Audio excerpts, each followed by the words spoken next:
একটা তখন mobile phone নাই, কর্ডলেস একটা আনলাম আমি। কর্ডলেস ডিসটেন্স মেইনটেইন করা যায়। আমি টিএনটির সাথে লাগাইলে ধরেন ২০ কিলো ৩০ কিলোর মধ্যে আমি কথা বলতে পারি। আমার পয়সা খরচ হয় না। তারেক ভাই এটা দেখে বলল যে, "আমি একটু টেস্ট করতে চাই আগে।" আমাকে বলল যে, "আপনি এটা সেটটা আমাকে দিবেন?" "হ্যাঁ, অবশ্যই দেবো।" উনি লোক পাঠিয়ে দিলেন গাড়িতে, আমি আমার সেটটা দিয়ে দিলাম। পরে উনি প্রায় ২০ দিন ইউজ করে ঠিক আবার বক্সটা করে আমাকে পাঠিয়ে দিলেন। আবার আমরা একটা জিনিসে ফিরে আসি। সেটা হচ্ছে একটা খুব আমি একটা জিনিস আমি আমি আপনার সামাজিক যোগাযোগ মাধ্যমে দেখেছি এবং আপনার কাছেও ২-১ বার শুনেছি যে আমাদের প্রয়াত প্রধানমন্ত্রী আ খালেদা জিয়া, খালেদা জিয়া ম্যাডামের সাথে আপনার একটা সম্পর্ক ছিল। কিরকম সম্পর্ক সেটা আমি জানি না। কিন্তু এটা দর্শক অনেকে জানে না। আমি ভাবলাম যে এই পডকাস্টে আমি এই কথাটা জানতে চাবো আপনার কাছে। তার আচ্ছা, সাথে আপনার সম্পর্কটা কেমন ছিল? আচ্ছা উনার সাথে যে আমার সম্পর্ক ছিল এটা স্টুডেন্ট লাইফ থেকে। উনাকে একদম মায়ের মতোই জেনেছি। আমি যখন মির্জাপুর কলেজের স্টুডেন্ট, আমি তখন ছাত্রদল করতাম। সক্রিয় নেতা ছিলাম ছাত্রদলের। আমরা মঞ্চ বানিয়েছিলাম মির্জাপুর বাজারে মানে বাস স্ট্যান্ডের মধ্যেই। তখন যখন ম্যাডাম গাড়ি থেকে নেমে উঠবেন, উনার পায়ে প্রবলেম ছিল। উনি উঠতে পারছিলেন না। পরে আমার হাতটা বাড়ায় দিলে পরে আমি হাত দিয়ে ওনাকে মঞ্চে তুললাম। তোলার পরে আমরা পরে বলল যে, "ঢাকায় এসো।" তখন ধানমন্ডির একটা অফিস ছিল। ভুলে গেছি অফিসটা। ছাত্রজীবন তো। উনি শি ওয়াজ ভেরি ইয়াং তখন ধরেন উনি 35-40 এরকম বোধহয় বয়স হইতে পারে। তো ওখানে আসলাম। আসার পরে উনি সাদা শাড়ি পরা। তো ওনার সাথে পলিটিক্যাল ২-৪ টা কথাবার্তা বলল। আমি, আবুল কালাম আজাদ এবং আব্দুর রউফ। আমরা ৩ ফ্রেন্ড আসছি। যাওয়ার সময় বললাম, "তুমি এটা একটা ছবি তুলতে হবে।" "তুলো, তুলো।" একটা ক্যামেরা নিয়ে গেছি। আমরা ছবি তুললাম। ব্যাড লাকলি ছবিটা নষ্ট হয়ে গেছে। হয় নাই। স্ক্রিনে হয় নাই। তো যাই হোক পরে আমি ছাত্রদলের বেশ বড় নেতাই ছিলাম। ডিবিতে ইলেকশন করেছি আমি মির্জাপুর কলেজ থেকে। করার পরে আমার মূল টার্গেট ছিল আমি পুলিশ অফিসার হব। আমি নেতা হব এটা আমার টার্গেট ছিল না কখনো। আমি পুলিশ অফিসার হয়ে গেলাম। ঠিক আমার ব্যাকগ্রাউন্ড জেনে আমাকে মাননীয় প্রধানমন্ত্রী পাইলট হিসেবে অ্যাপয়েন্টমেন্ট করে দিলেন। আমাকে নিযুক্ত করলেন। আমি প্রধানমন্ত্রীর অফিসে ১০২ নম্বর রুমে বসতাম। আমাদের পাশে ছিল ১০১ নম্বর এসএসএফ বসতো। আর ম্যাডাম গ্রিন জোন আমার সোজাসুজি বিপরীতেই ছিলেন। গ্রিন জোনে ম্যাডাম বসতেন। Green zone, red zone.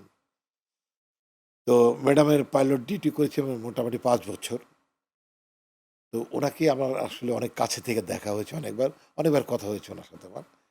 উনি একটু আ কথা বলতেন সিলেক্টিভ কথা।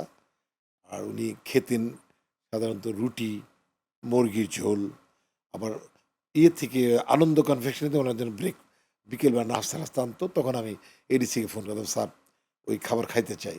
আপনারটা পাঠাচ্ছি।" ম্যাডামের ওখান থেকে খাবার পাঠিয়ে দিতেন আমাদেরকে। আমরা বসে খাইতাম, ভাগ করতাম, ভাগ করে খেতাম। তো উনি খুব স্ট্রিক্ট ছিলেন তখনও ম্যাডাম। বেশ ভালো স্ট্রিক্ট ছিলেন। আমরা তো একদিন পর, পর ডিউটি হতো, একদিন অফ।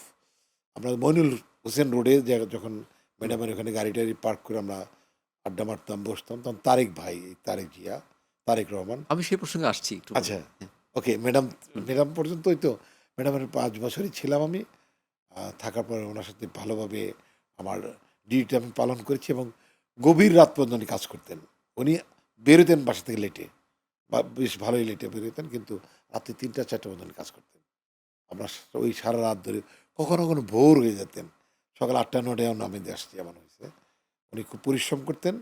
কারণ বাসায় গিয়ে উনি বিভিন্ন জেলার পুলিশ সুপার, ডিসি, পলিটিক্যাল যারা প্রেসিডেন্ট, বিএনপির তাদের সাথে কথা বলতেন ফোনে।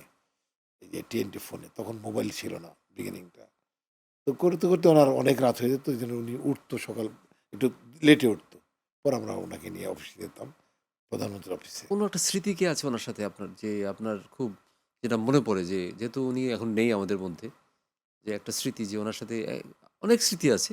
কিন্তু কোনো এক স্মৃতি কোনো একটা খুব মানে মধুর স্মৃতি বা কোনো একটা খুব স্মরণীয় স্মৃতি কি আপনার মনে পড়ে? হ্যাঁ, আছে তো। যেমন একটা বলেন আমাদের। আমাকে মানে এডিসি সোহেল উনি বোধহয় মেজর জেনারেল এখন। উনি ছিলেন মেজর তখন। আমাকে বলল, "তাইফ সাহেব একটু আসেন, ম্যাডাম আপনাকে ডাকে।"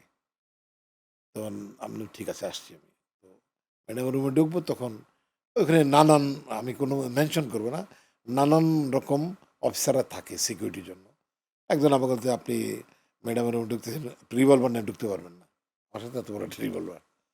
আমি বললাম যে, "আমি তো তাহলে আমি কি করব? যাব না ভেতরে?"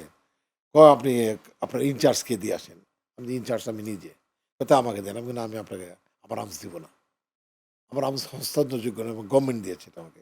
ওটা পার্সোনাল না, ওটা সরকারি।" কয়, "তাহলে আমি যেতে দেব না।" "না দিলেন, আমি সমস্যা নাই। আমি যাব না। আমি যেয়ে আমার রুমে আমি বসে আছি।" একটু পরে আবার এডিসি সোহেল সাহেব, "এই তাইব সাহেব, আপনার বললাম ম্যাডাম আপনাকে ডাকে। আপনি" আমি বললাম, "আমি গিয়েছিলাম। ম্যাডামের রুমের সামনে একজন অফিসার আছে, যেকোনো বাহিনীর, আমি নাম বলব না। উনি আমাকে যেতে দেয় নাই।" "কেন?" আমি বললাম, "আমার সাথে রিভলভার ছিল এইজন্য।"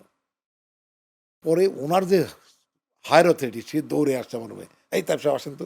আপনি কামান নিয়ে যাবেন। যান আপনি ম্যাডামের রুমে যান।"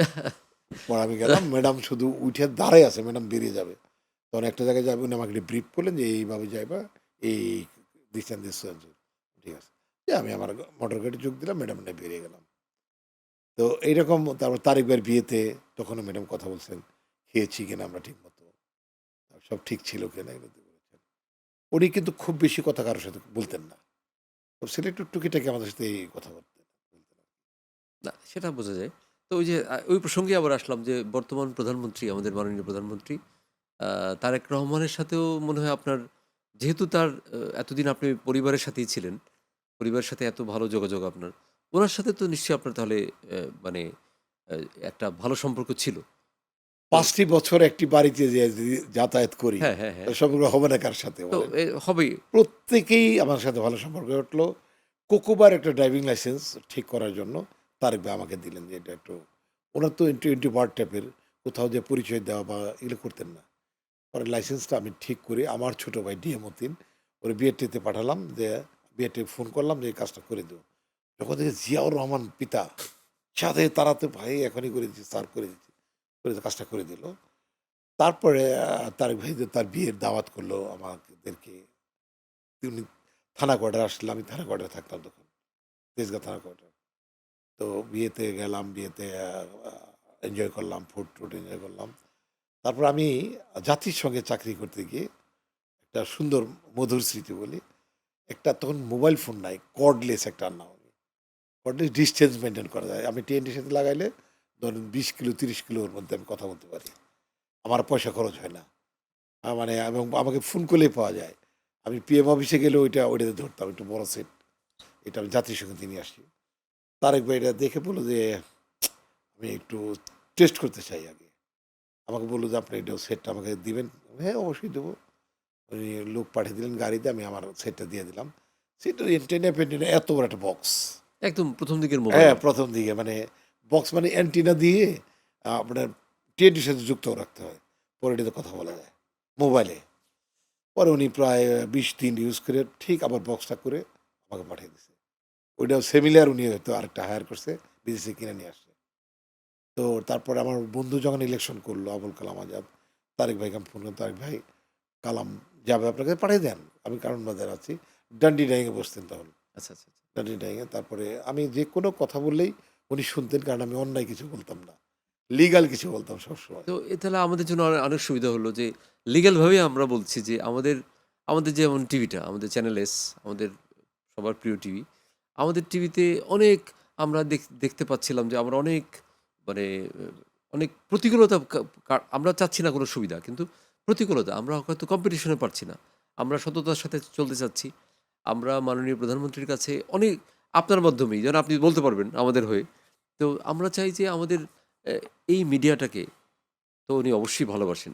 তো এই মিডিয়াটাতে যাতে আমরা এই যে যেমন কোনো একজন লোক, কোনো একটা ইনসিডেন্ট যদি হয়, একটা অভিনেতার ও অ ও ওয়াইফ আত্মহত্যা করেছে।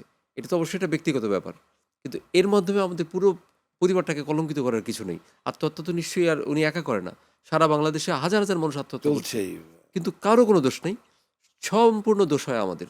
তো মিডিয়া সংস্কৃতি বান্ধব যদি একটা দেশ, আসলে আমার কাছে মনে হয় যে একটা দেশ কত বড় হবে সেটা নির্ভর করে তার সংস্কৃতির উপরে। তো মাননীয় প্রধানমন্ত্রীর কাছে আপনার মাধ্যমে আমি বলব যে এটা যেহেতু আপনি আমাদের একজন গার্ডিয়ান, যে বলব যে আমাদের সংস্কৃতিটার দিকে একটু যাতে উনি সদয়ভাবে দেখে। যাতে আমরা আমাদের কাজটা আরো খুব ভালোভাবে করতে পারি। মানে হ্যাঁ, ইনশাআল্লাহ আমি এইটা, আমরা এর মধ্যে যাচ্ছি শিল্পী সমিতির পক্ষ থেকে মাননীয় প্রধানমন্ত্রীর কাছে। আমরা তো টোটাল দাবি আমাদের থাকবে এবং প্রত্যেকটা চ্যানেলের জন্য থাকবে। আর কিছু অফ স্ক্রিনে কিছু কথা বলে যাব। উনি কিন্তু খুব মানে সাংঘাতিক আন্তরিক, দেশের এই মিডিয়াকে স্বাধীন করার জন্য, স্বাধীনতা দেয়া, এবং চলচ্চিত্র এবং চলচ্চিত্রের মানুষগুলোকে, নাটকের মানুষগুলো উনি খুব পছন্দ করেন। এবং আমার মনে হয় যে অবশ্যই আপনাদের চ্যানেলে কোনো প্রবলেম যদি থেকে থাকে বা প্রতিবন্ধকতা যদি রাষ্ট্রের পক্ষে যদি সহায়তা করতে হয়, উনি অবশ্যই সেটা করবেন। তো এটাই সরকারের কাছে আমাদের এটাই চাওয়া। আর যেটা হয় কি যে আমাদের হয় না যে অনেক রকম প্রতিবন্ধকতা, কীরকম প্রতিবন্ধকতা যে আমরা যদি ভালো কাজ করতে চাই সব টিভির ক্ষেত্রে আমাদের আমরা যদি নিরপেক্ষ সংবাদ দেখাতে চাই, হ্যাঁ, ভালো খবর দেখাতে চাই, তাহলে আমাদেরকে কিছুটা মানে কষ্ট করতেই হবে। কিন্তু সরকারকে সহযোগিতাও করতে হবে। এটাও সত্যি। আমরা সরকারকে যদি সহযোগিতা না করি, সরকারের এখন হানিমুন পিরিয়ড চলছে। এই হানিমুন পিরিয়ডে যদি সরকারকে আমরা সাহায্য না করি, তাহলে তো আসলে ভালো কিছু হবে না। সমালোচনার পাশাপাশি সরকারকে সহযোগিতাও আমার মনে হয় সাপোর্ট প্রয়োজন। করতে হবে না? আর একটা লেবুর দাম হ্যাঁ, বেড়ে গেছে, এইজন্য আমরা যদি হ্যাঁ, আন্দোলন করে বলি যে সরকার নেমে যেতে হবে, তাইলে তার হবে না তাহলে তো আসলে। হবে না। এটা আমার কাছে মনে হয় এটাই। আমরা অন্য মানে পলিটিক্যাল টপিকে চলে গেছিলাম। যদিও আমরা পলিটিক্যাল মানুষ না, না, আমরা তো পলিটিক্স করতে চাই না চাই না। অ্যাকচুয়ালি। হ্যাঁ, আমরা পলিটিক্সের বিষয় করতেছি না। আমরা আমাদের নাটকের জগতে ফিরে আসি। জি।